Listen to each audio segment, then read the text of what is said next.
HD میں ہوں حارث علی شاہ گیلانی۔ چلتے ہیں آج کی اہم خبروں کی طرف۔ رخ کریں گے لاہور کا، جہاں سے رپورٹ کر رہے ہیں ہمارے نمائندے عرفان خان۔ مسلم لیگ نون اور پیپلز پارٹی اور دیگر اتحادی جماعتوں کے درمیان نئے چیئرمین نیب کے نام پر اتفاق ہو گیا۔ حکومتی اتحاد کے مطابق چیئرمین نیب کے لیے جسٹس ریٹائرڈ مقبول باقر کا نام حکومتی فہرست میں سر فہرست ہے۔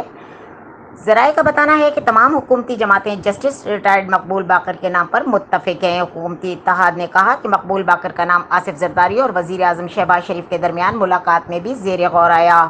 آصف زرداری اور شہباز شریف چیئرمین نیب کے لیے جسٹس ریٹائرڈ مقبول باقر کے نام پر متفق ہیں، جبکہ اپوزیشن لیڈر راجہ ریاض کو بھی ان کے نام پر کوئی اعتراض نہیں ہوگا۔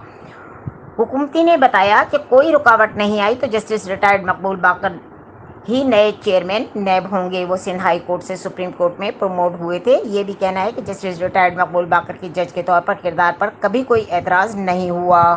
مزید خبروں اور اپڈیٹس کے لیے ہمارے ساتھ رہیے گا، تب تک کے لیے اپنا خیال رکھیے گا۔ اللہ حافظ۔